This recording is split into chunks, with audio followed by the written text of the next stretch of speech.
What's going on YouTube? M107 here and welcome back to the channel. Today's video is my personal Christmas gift to all you guys, and I decided we'd do a little wrap up as we're getting close to the end of 2023 and take a look at the top 3 weapons in each category with their best attachments. 2023 was a special year. I started the channel and made some progress down the road, so hit the like button, make sure to stick around and subscribe to the channel if you found the video helpful. So no more talking, let's get started. Alright, so just a quick reminder before we start, I just wanted to acknowledge that the weapons mentioned in this video as top 3 are my personal favorites, and I have quite sensible reasons for choosing them as well, but they might not be the ones that work for you, and in that case, the comment section is yours to let me know what weapons do you like and what attachments do you put on them, so feel free to comment down below your favorite setups. So starting off with the secondary weapons, number 3 we've got the L9CZ, which is the new sidearm in this category. It just got added to the game as a new weapon with Season 6, and I have to be honest, this thing is really quick, arguably quicker than the G57, and that makes it really useful in the game. Basically, with a sidearm you need something quick, either high rate of fire or something with high damage to be able to deal with targets quicker, and that's what this weapon provides. It's fast and accurate, deals a reasonable amount of damage, and it will help you a lot when you need it. For the attachments, I recommend factory barrel and close quarter extended mag. The weapon sight is personal preference, and you can also add a laser sight to improve hipfire accuracy. Okay, number 2, we've got G57, which in my opinion is a harder hitting version of the L9CZ. It also has a burst fire mode, which can really help you in close quarters. It's also a fast sidearm, so it's got all you need. For the attachments, just go with a factory barrel, close quarter drum magazine, especially if you want to use the burst fire mode, and a laser sight wouldn't hurt as well. So it's going to look like this. And finally, number 1, we've got the legendary Desert Eagle, or what it's called in BF 2042, the BFP50, which is just a monster in close to medium range. It's basically a 2-shot kill handgun in close range, and you can just start spamming when someone jumps in front of you, and it has a very decent amount of fire rate as well, especially if you use the close quarter magazine. As for the attachments, the only choice for barrel is factory barrel. I highly suggest you use the close quarter magazine for better handling, and of course, higher rate of fire. You can also put on a laser sight, and that's all you gotta do. The rest is done by the 50 caliber rounds. Here's how it looks. Alright, so let's switch to submachine guns. Number 3, we've got the PP2000, which is a Battlefield 3 vault weapon and has a fire rate of 650, and might not be the ideal SMG at first glance, but believe me, this thing is superb when it comes to accuracy. You guys gotta try this out. And you also get a 44 round extended magazine, which makes it pretty much easier to use. So just grind a little bit to unlock the extended one and get rid of that 20 round mag, and you're good to go. For the attachments, it's pretty much straightforward. The recoil on this thing is almost completely vertical, so the best choice will be a champion muzzle brake here. Obviously, you gotta go with the extended standard issue mag, but as a general rule in Battlefield 2042, always max out on your magazine options, so you can switch to another magazine to replenish your ammo every time you run out of it. There's no underbarrel attachment available for this weapon, and the weapon sight is your own choice, so it's going to look something like this. So moving on, number 2, we've got the PBX45. Regardless of being the very first SMG that people can play, this thing stands out among the best with the right attachments. The recoil is actually pretty easy to control, 850 RPM fire rate with the close quarter rounds, and it also deals more damage compared to other submachine guns that have the same amount of rate of fire. So it's going to pack a serious punch. For the attachments, I personally find it easier to control the recoil with a champion muzzle brake on this thing. Your first choice for magazine should be the close quarter, but don't forget to use the standard issue magazines as your second and third options so you never run out of ammo. For the underbarrel attachments, I would really like to recommend using the LWG grip, which is my favorite grip in the game. But in this case, and since we're choosing attachments based on the weapons to maximize their effectiveness, you gotta go with the MGL laser sight only because of the hipfire accuracy that it provides, and it really plays a huge role for any high rate of fire SMG in this game. And the reason for that is the fact that in most close quarter scenarios, it's faster to fire from the hip instead of ATS, and more hipfire accuracy simply means you win more gunfights, so that's the logic behind it. And finally, number 1, we've got the most overpowered submachine gun the Battlefield franchise has ever seen. The king of SMGs and arguably assault rifles as well, the PP29. I'm not joking, some people use it instead of assault rifles, and this thing manages pretty good. Now for the attachments, because this weapon has a noticeable sidekick, also known as horizontal recoil, and to put it simple, It has more left and right recoil instead of up and down. I recommend using the Arkham Tactical Muzzle Brake to decrease the amount of that sidekick. For the magazine, let me tell you, no matter what ammo type you use, this weapon will at least have 53 bullets per mag, which means having more bullets isn't a topic of discussion here. In fact, the standard issue ammo gives you a fire rate of 700 RPM, which is 50 RPMs more than the high power and subsonic ammo types, and I believe that will give you some more close quarter capabilities since this weapon is an SMG after all. So the first mag will be the standard issue, then high power and subsonic. You don't get an option for an underbarrel attachment, and it should look like this with the recommended settings.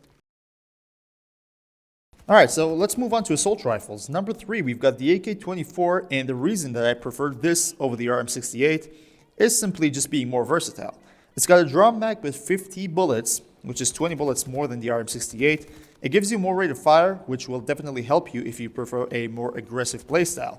And more importantly, you can actually use the armor-piercing grenade on this weapon, which is my favorite attachment when going against vehicles.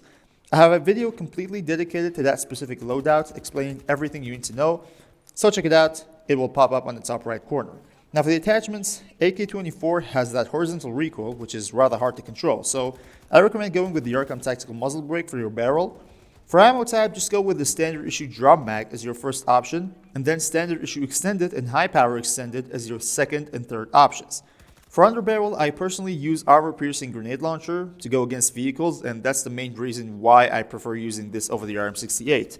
If you want to use anything else, just play the RM68 because that thing is still overpowered as duck. And the final setup should look like this. Alright, so number 2, we've got a controversial weapon, and I know that some people might get mad at me. The BF3 Vault weapon, MTAR-21. It's a combination of high rate of fire, stability, and perfect handling with a 40-round mag. What's interesting about this weapon is the ability to engage with targets at long ranges, regardless of having the highest rate of fire among the assault rifles, which is 900 RPM. Of course, some other assault rifles like the AEK provide the same rate of fire, but none of them come close to the MTAR in terms of stability. So let's take a look at the attachments. For the barrel, we don't actually have much of a choice. We've got 4 different types of suppressors, which I absolutely hate them all. But between factory barrel and Warhawk compensator, I'd go with factory barrel because the recoil is already easy to control, and this attachment provides some more accuracy, which will help you more since this weapon has a high rate of fire. Ammo type is straightforward. Standard issue extended is your main magazine, and then the 30-round standard issue is going to be your second option. For the underbarrel attachments, you guys gotta pick one of the grips based on your playstyle. I personally move a lot while shooting, so I go with the LWG grip, not to mention that it looks pretty good as well. But if you guys stand still while shooting, then go with the Cobra grip. The weapon should look like this. And lastly, we've got the best AR in the game right now, number 1, the VHX-D3. As you guys know, this weapon was a part of the new weapons that came with Season 6. Even DICE admitted that this thing packs too much of a punch. And they nerfed it in Update 6.2, but since DICE has no clue what they're doing, instead of decreasing the damage output or maybe decreasing the rate of fire, they decided to decrease the accuracy, which doesn't really make a difference in the damage output for the weapon as far as you can maintain a stable aim. And so this thing is still a beast, and while I'm absolutely against nerfing this weapon again, because I'm pretty sure DICE is going to ruin this weapon to a degree where nobody wants to play it, so many people want this weapon nerfed, and that will probably happen sooner or later, so go ahead and have some fun with the weapon while you can. For the attachments, because this weapon has a noticeable horizontal recoil, I suggest using the Arkham Tactical Muzzle Brake. Ammo type is also simple. Your go-to mag will be the standard issue extended, then the normal standard issue, and then high power. Always max out on the magazine, that's a rule of thumb in Battlefield 2042. For underbarrel, LMG grip fits my playstyle perfectly, but you can also go with the Cobra grip or the BCG light grip. That's totally up to you. The final setup should look like this. Alright, so moving on to LMGs. Number 3, we've got another BF3 Vault weapon, the RPK-74M. The reason I prefer this over the XM8 is because it's better at almost everything. You've got more accuracy and stability, and I believe it deals more damage as well, which is completely down to experience because the game stats are literally useless and don't provide the damage output of the weapon. Since this thing has some sidekick, I'd rather go with the Arkham Tactical Muzzle Brake and use the standard issue extended magazine. For the underbarrel part, you don't get a lot of choices, so just stick with the Cobra grip as your best option here, and in the end, it should look like this. Alright, so number 2, again, BF3 Vault weapon, the M240B, which is a freaking monster, believe it or not. High damage, pretty much controllable for a damage output so high. And I believe among all the low fire rate LMGs, this thing is the best option. For the attachments, I believe the Warhawk compensator gives you a more stable experience compared to factory barrel, and I personally have an easier time using it. So max out on the magazines as well, with the extended 200 round being your first option. And then for under barrel, as usual, LWG fits my playstyle, but you can also use the Cobra grip if you think that's a better option for you. Here's how it looks at the end. And finally, number 1, I guess you all had it coming, the Advances. Compared to PKP, since the fire rates are the same, the Advances has less recoil, is more accurate, and what else do you need? And hey, 800 RPM on an LMG is not bad, huh? For the attachments, I prefer a Champion muzzle brake since the recoil is more vertical. Mags out on the mags, obviously the 200 round standard issue will be your go-to choice, and for the underbarrel, I go with the LWG. Moving on to marksman category, also known as designated marksman rifles or DMRs. Number 3, we've got M39 EMR, which is another BF3 Vault weapon, and this thing is a beast in close range. And I'm specifically repeating this, it's a very effective weapon in close range. Somehow this thing is awful when it comes to medium range, it's literally unplayable. But in close range with a red dot sight, it turns into a nightmare for anyone against you, and it's kind of weird to be playing a DMR like that, but give it a try. I'm sure you won't regret it. Now for the attachments, I'd go with a Champion muzzle brake to get rid of that vertical recoil, standard issue extended for the ammo type, and Cobra grip for underbarrel, which is the only part where you don't get much of a choice. Number 2, we've got the god of medium to long range DMRs, the SVK. This thing is a joke, and I seriously have no idea how it is so strong and people don't play it. Even using the standard issue ammo, this thing is still a 2-shot kill in medium range. Absolutely hilarious. For the attachments, Champion muzzle brake, standard issue extended, and Cobra grip. The reason why I prefer the Cobra grip for heavier DMRs is that you need to stand still and shoot from longer ranges, and because of that, you need more accuracy while standing. Makes sense, right? And number 1, we've got a DMR that people use as an AR or maybe an SMG, the BSVM, also known as ASVAL.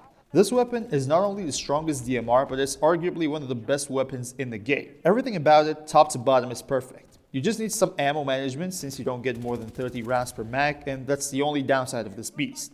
And for the attachments, I go all out Rambo using a short suppressor for more rate of fire, close combat ammo as my priority, with close combat subsonic and high power extended being my second and third options. I go with an LWG grip for the underbarrel attachment, and finally, it looks like this.